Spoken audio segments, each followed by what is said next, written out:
welcome to our next edition of our Cost Interact podcast, during which we will deal with the subject of MIMO, massive MIMO, beamforming. I strongly encourage you to listen to this conversation with Professor Ana Garcia Armada from Madrid, Spain. And now I give the floor to Francesca, who will lead this discussion. Welcome to the fourth episode of our Interact podcast. Recently, for those who followed us in the previous Interact podcast, we talked about measurements in the vehicular case. And in this context, the concept of multiple antennas have been mentioned several times. So this motivated us to explore more this topic, going further into details.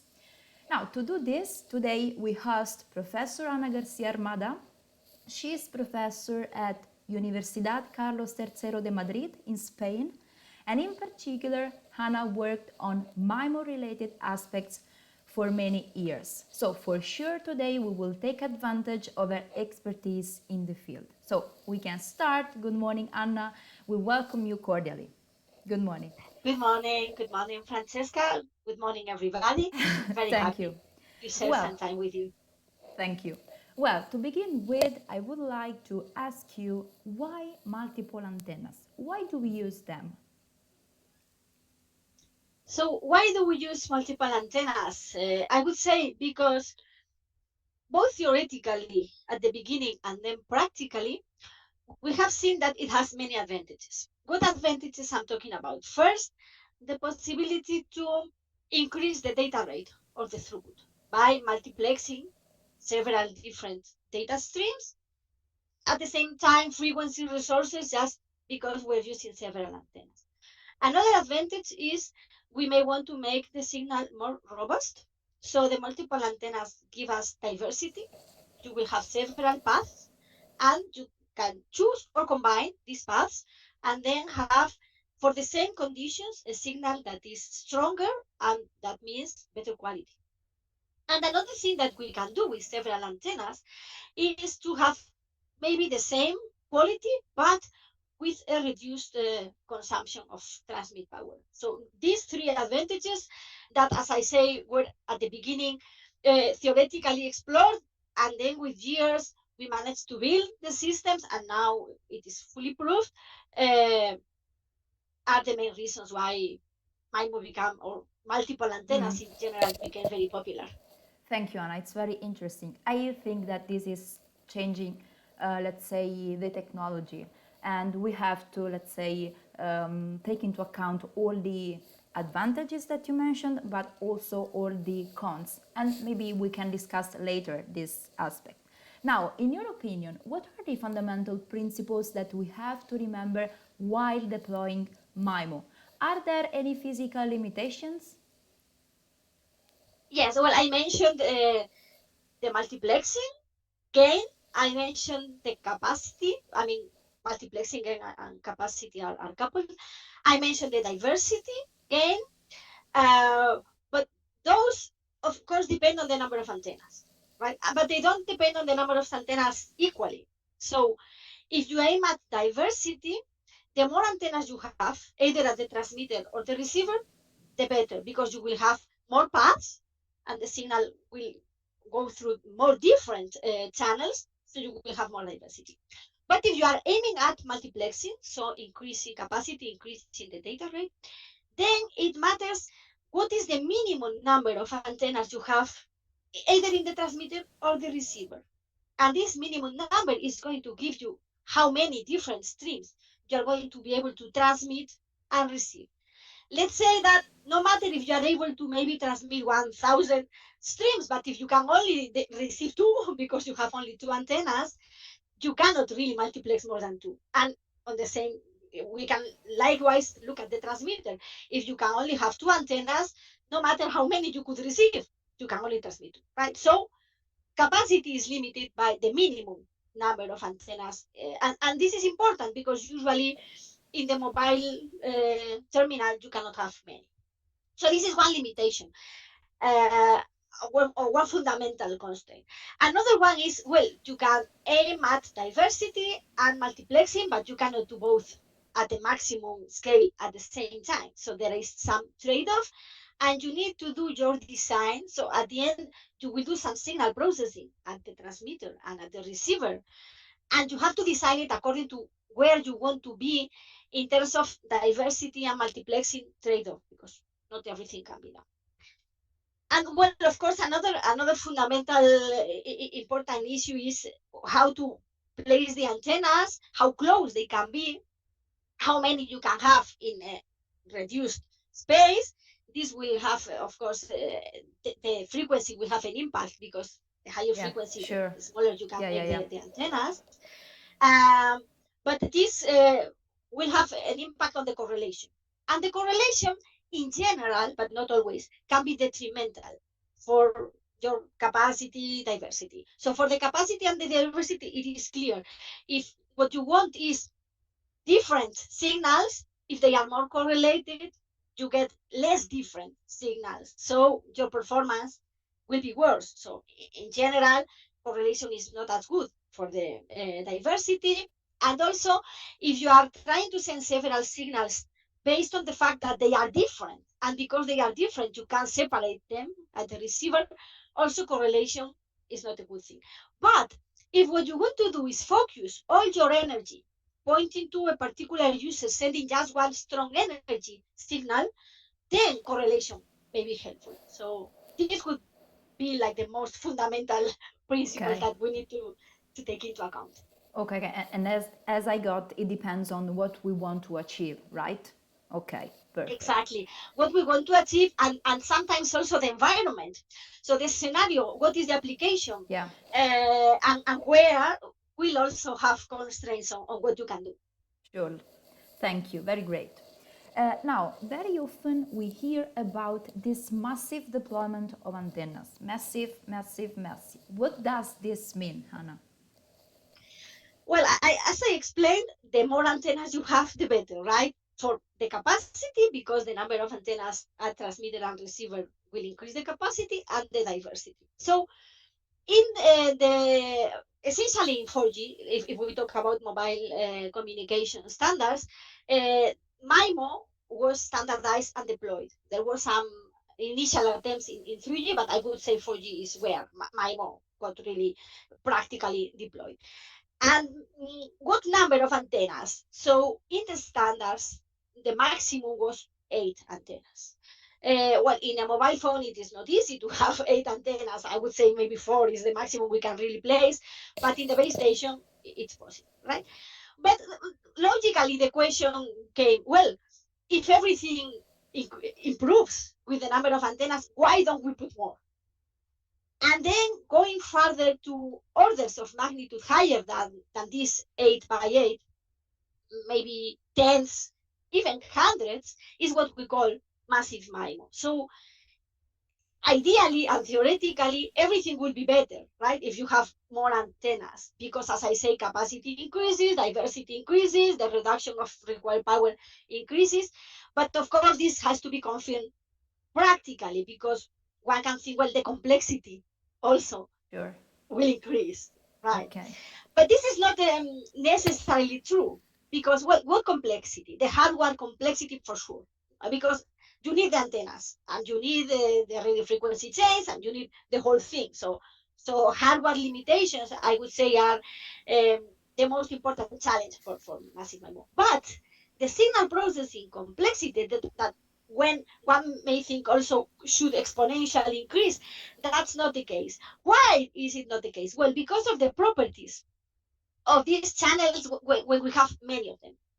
So when we have many antennas, at the end, this the channel with many inputs and many outputs, we can represent it as a matrix, right, with inputs and outputs, and what happens in the middle. And this matrix, when the matrices are random and large, due Mm-hmm. to these properties of matrices, they become very interesting. And the processing actually simplifies. So Okay.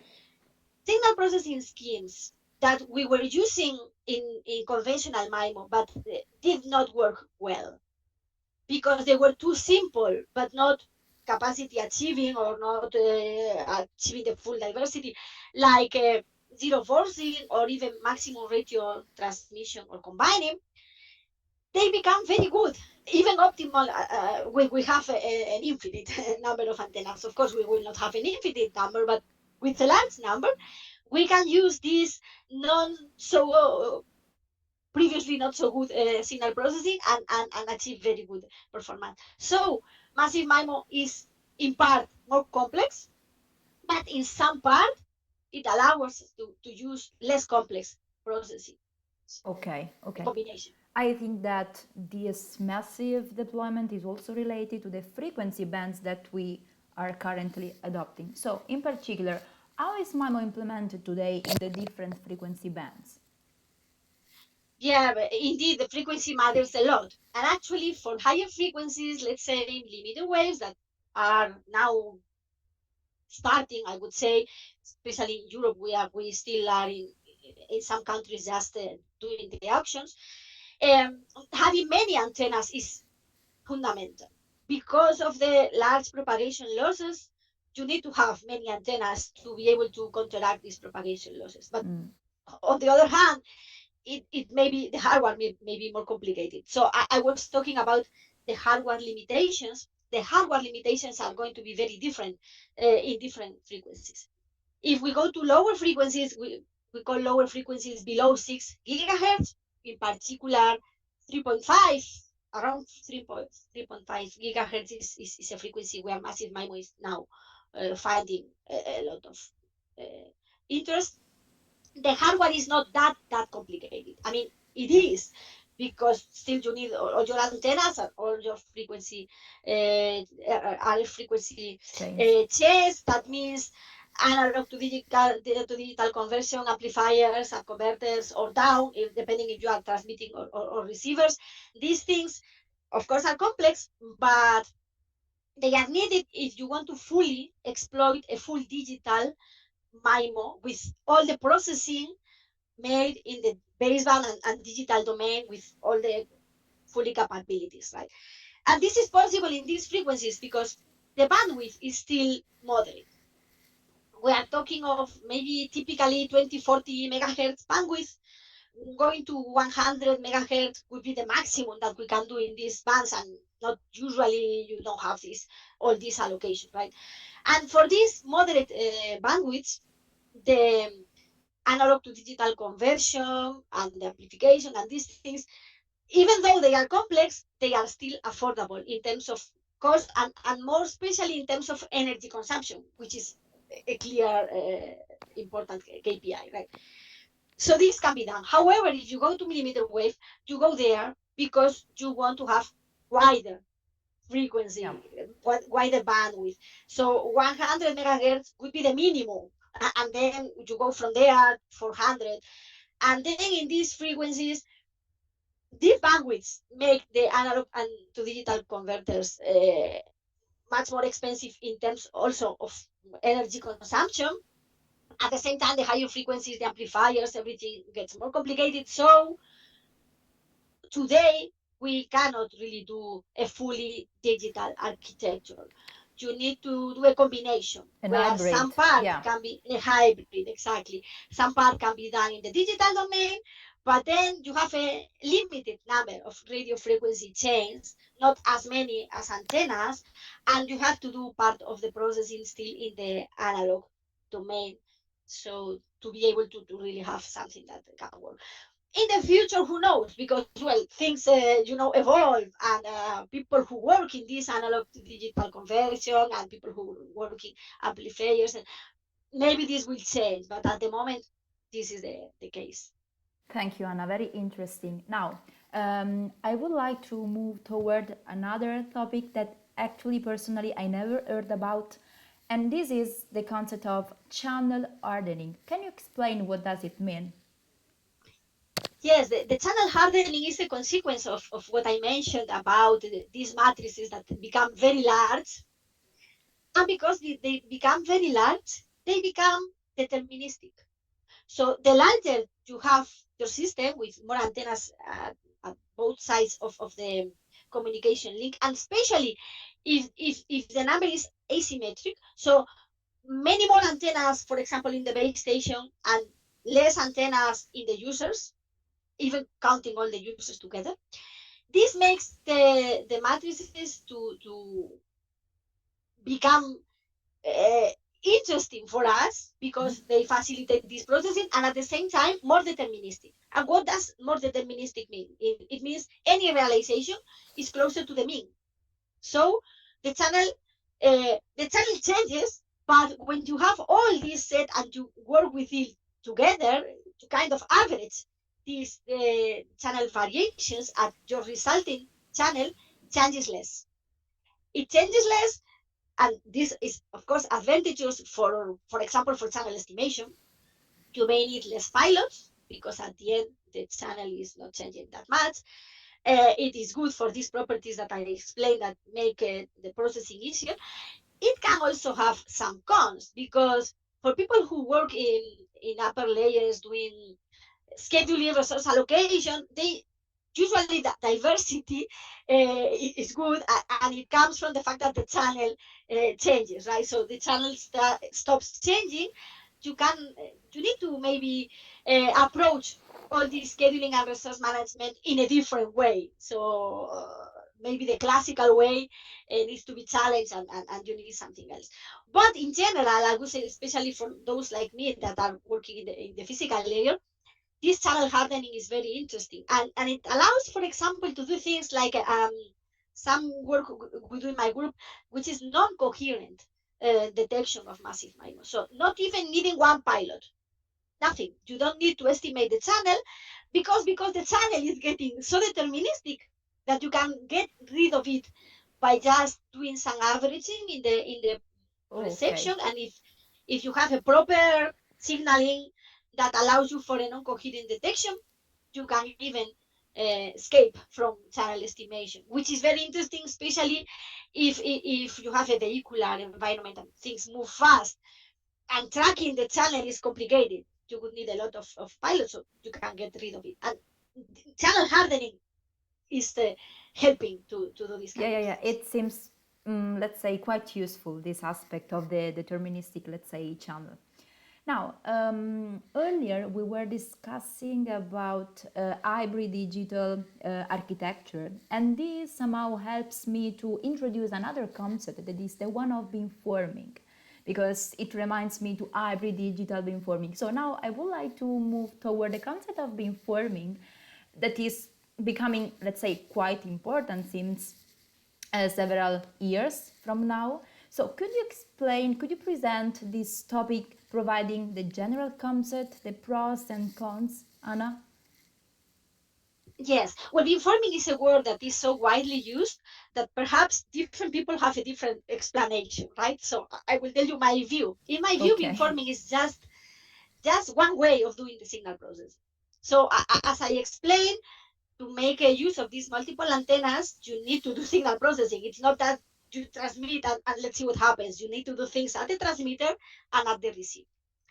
And you need to define how many data streams you want to simultaneously transmit. So it may happen that you want to transmit only one because of the conditions, because the signal to noise ratio is not big, because the channel is very correlated, and you don't see a way to transmit many and then separate them. But maybe you decide to focus everything you have, put it all in one signal, one data stream that will go to the user. And this is what I call beamforming. Well, to beamform all your energy to point to one user with one data stream. More generally, we can even think of beamforming as having several data streams. I'm pointing also to one or several users with one or several data streams. And it's, again, we can call it as pre-coding or beamforming. You can do that in the digital with all the full power of your matrices and your algebra to do whatever you want, do the singular value decomposition, choose your best eigenvalues and eigenvectors, and focus energy there.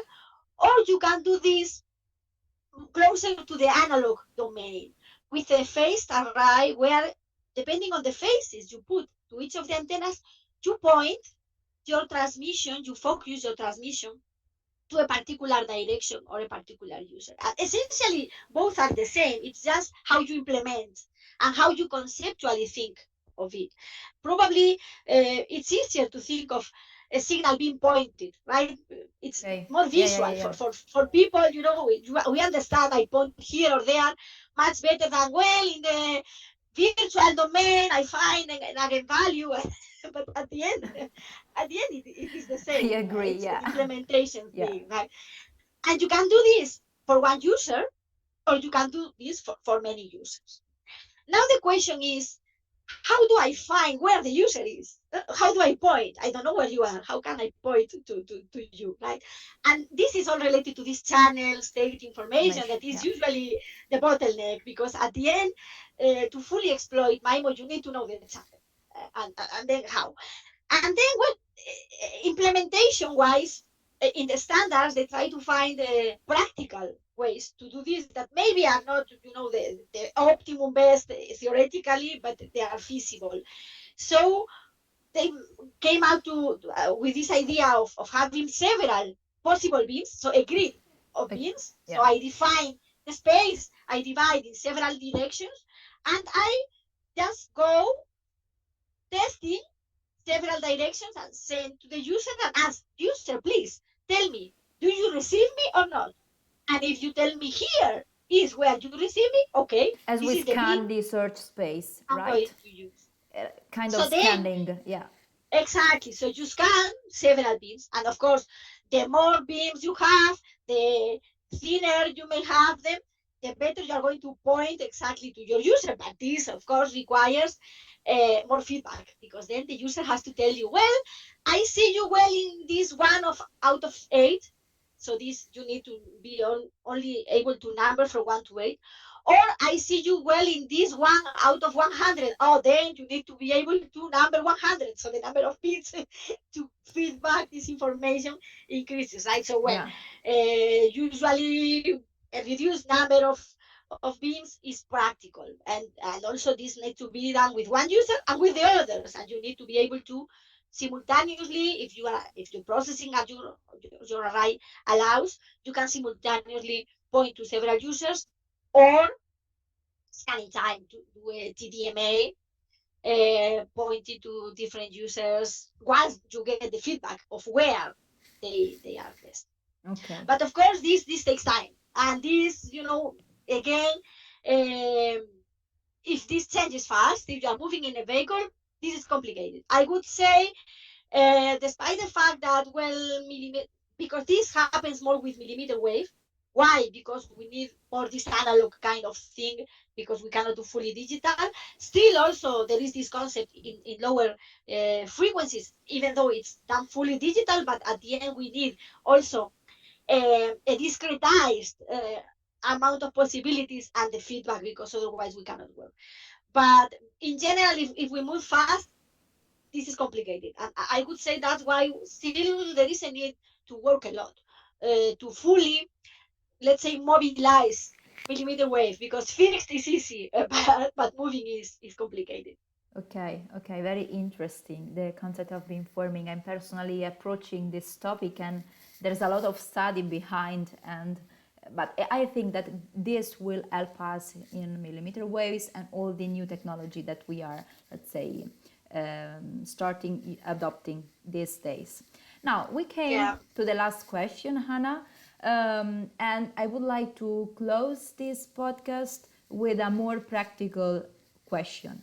In particular, what are, in your opinion, in our daily life, all those massive MIMO applications? Well, it's today it is clearly for capacity improvement, but not the capacity of one user, because as I mentioned, to fully increase your data rate, you would need also many antennas at the user side. This is not easy, but to improve the capacity of the cell. So if you have many antennas at the base station, you can spatially multiplex the signal to many users with the same frequency time resources, and you multiply your possibilities with the same, let's say, cost, because frequency is very costly. Yeah. Of course, you need hardware and everything, right? And this is, I would say, the main application today of massive MIMO that is happening in the lower but not so low frequencies, so around 3.5 gigahertz is where this is happening today in places where you have a lot of users, hotspot, the center of a city, stadium, whatever, because there is where you want to really increase your capacity, your cell capacity. You want to have many simultaneous users, and your resources in frequency are limited, and time, of course, time passes, right? So you cannot wait forever to sell your user. This is happening at these frequencies. Lower frequencies, it's probably less interesting because, well, frequencies around 900, even 700, 800, these are used for coverage.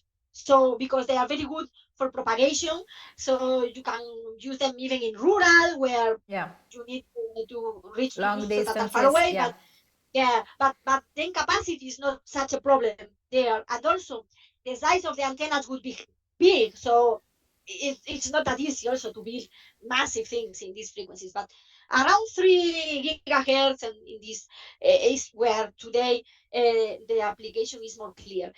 Millimeter wave, as I mentioned, needs these multi-antenna techniques because otherwise, with this huge path loss, you need to compensate with some kind of beamforming. And this is happening too. But today it's happening in fixed wireless access mainly. In places where maybe broadband access to homes is not so well deployed by fiber or DSL. In Europe, I think generally we have a very broadband connectivity by wireline, so maybe we didn't have that need to urgently deploy this millimeter wave. But in the US, for example, it's been very successful to provide fixed wireless access. Okay. And this is massive MIMO. Um, but usually not multiplexing many streams to one particular user. Just using one beam, perhaps two. I mean, technology allows to have two radio frequency chains at the receiver. But according to our measurements, the problem is when you use it in line of sight, which is where you use it normally in millimeter wave, you don't have the possibility to really multiplex to streams because of the correlation. So Yeah. usually it would not be to achieve a multiplexing gain, but to have a robustness and to be able to really reach the user.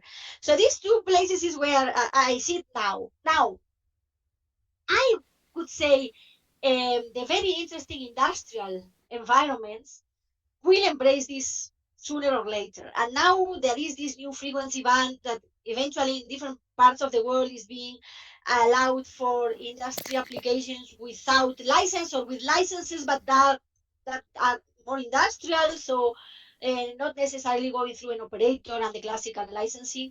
And this, I think, provided when the frequencies are there and the equipment, I would say it's also ready. The manufacturers have this equipment ready. There is also all the open run. I think Yeah. uh, this is going to find because these are environments where again area capacity is very Okay. important. So in general, where area capacity is important, or when you have very challenging propagation, in both cases you need this massive MIMO, which is a different approach, right? Yeah. In one case is for capacity, in the other case is for robustness, but both are important. And are today and in the very close future, I think we will see them more. Sure. Thank you. We have to, let's say, to be ready to, let's say, embrace all these topics and to be, yeah, expert as a lot. So, thank you very much, Anna. It was a pleasure having you here today with us. I much appreciated your point of view as far as massive MIMO and also beamforming aspects are concerned. I think that now all the community can benefit from your expertise, surely. So, thank you again, Anna. Thank you a lot. Thank you very much, Francesca, and the Interact friends and everybody who's listening. I think well, this topic is very exciting. Yeah, And this is just one example of how exciting communications technologies are and how many things we still need to deliver in the next years. So it's a wonderful place to be, and it's a wonderful topic to work in, and I hope this encourages young generation, to keep working in this, and be, the leaders of these challenging changes that we are going to see. Yeah. Thanks a lot. Thank you. Thank you as well. We are here to learn from your expertise. So thank you again.